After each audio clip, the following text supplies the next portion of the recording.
अगर तूने थोड़ा सा भी भजन किया होता ना तो तू इस राज सिंहासन के काबिल था और तू महाराज की गोदी के काबिल था। चल हट, दूर खड़ा हो जा।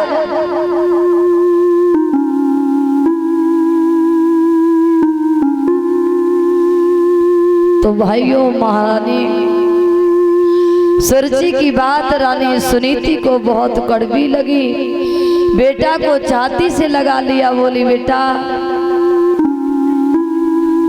तो मत रोओ, सब समय समय की बात है बेटा। ध्रुव ने जवाब दिया, मैया मेरी मौसी ने कुछ गलत नहीं कहा, तूने मुझे जन्म दे दिया लेकिन मुझे रास्ता नहीं दिखाया। अगर मेरा पिता है तो परम पिता परमात्मा है। अब मैं अपने परमात्मा की खोज करने जाऊंगा। बोली गोविंद भगवान की, बोलो संत समाज की। आज प्रिय श्रोता बंधुओं, मैया सुनीति बार बार समझा रही है, बेटा तुम पागल हो गए हो, अभी तुम्हारी 5 वर्ष की आयु है, तुम कहाँ भगवान को खोज लोगे, तुम मत जाओ इसे बूढ़ी मैया को छोड़ करके। इतने दिनों के बाद में बेटा मैंने तुम्हें देखा, जंगल में कहीं बनखड़ में जाओगे तो बेटा शेर चीते खा जाएंगे, मैं अपने लाला को कहीं नहीं जाने दूंगी।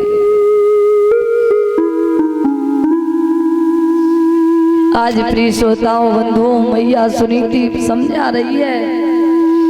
बेटा ध्रुव कहने लगे, मैया चाहे कुछ हो जाए, आज मैं अपने परम पिता परमात्मा से मिलने जाऊंगा।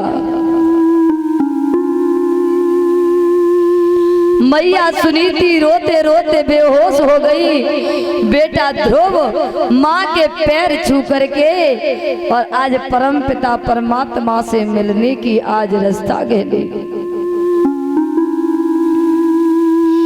अब तो मैया दहाड़े मार मार के होश आया तो रोने लगी। वो तान पाद को पता चला कि मेरा बेटा जंगल में तपस्या करने के लिए निकल गया है। मंत्रियों को आदेश दिया कि मंत्रियों जाओ मेरे बेटा से जाकर के कह देना कि तुम्हारे पिता तुम्हें आधा राज देने के लिए तैयार है। बोलो गोविंद भगवान की।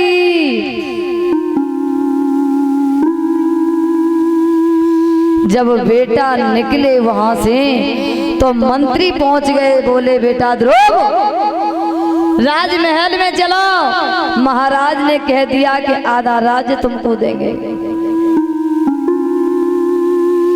बेटा ध्रुव ने मना कर दिया, मंत्रियों लौट जाओ वापस, मुझे तुम्हारा वो आधा राज्य पिता का नहीं चाहिए, मना कर देना, मुझे तो सिर्फ परम पिता परमात्मा चाहिए।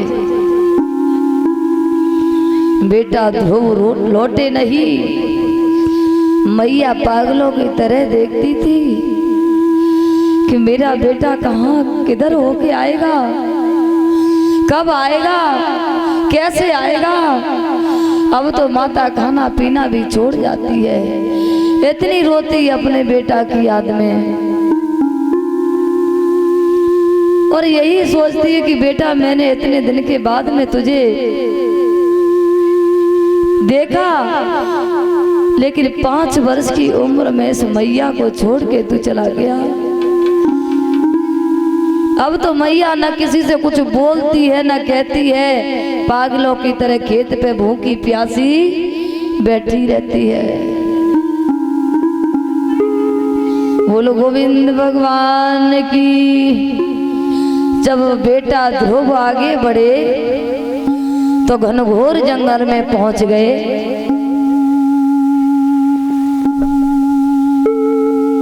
जब घनघोर जंगल में पहुंचे हैं भाइयों, तो वहां पर देवर्षि नारद को आता हुआ देखा। देवर्षि नारद अपने बीड़ा को बजाते हुए आ रहे हैं। नारायण नारायण नारायण। देवर्षि नारद ने जवाब दिया कि बेटा तुम कौन हो? अरे इस घनघोर जंगल में क्यों आए हो? तुम्हें यह भी पता है कि यहाँ कितने भयानक जीव रहते हैं?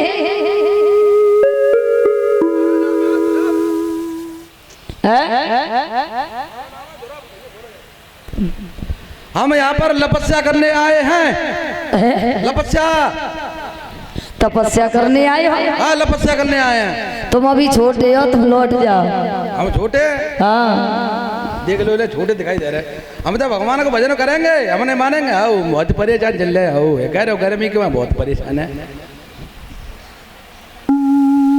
बेटा तुम्हें ये नहीं पता जंगल में कितने जलचर रहते हैं? ये सभी खा जाएंगे जानवर। जे वो खा जाएंगे, वो मैं जा खा जाऊंगा।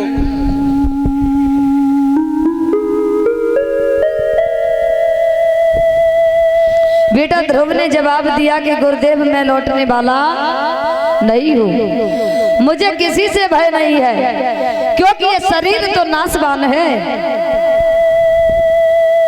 आत्मा तो अमर है। मेरा कुछ बिगड़ने वाला नहीं है, मैं तो अपने भगवान को पा करके ही रहूंगा।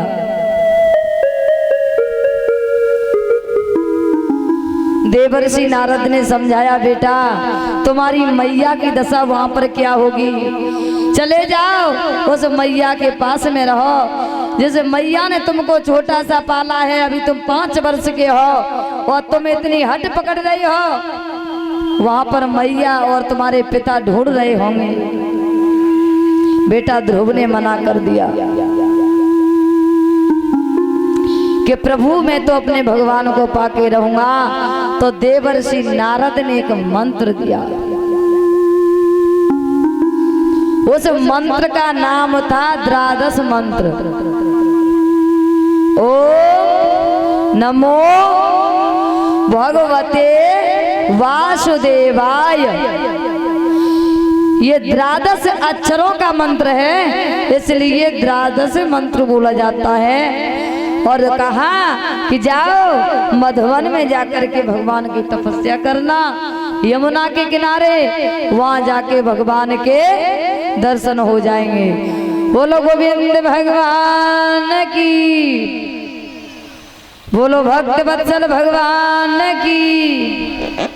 1-2 लाइन का सभी माता बहनें कीर्तन बोलो, क्योंकि कछु माताएं बहनें ऐसी हैं जिनको नींद आ रही है।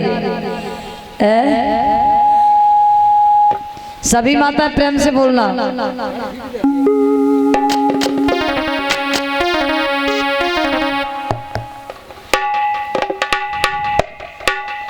माता तुम्हें अपय अपय परोसन की सौगंध है, ठीक है? अगर नाय बोलो तो समझ ले शाम को ही झगड़ा हुई है।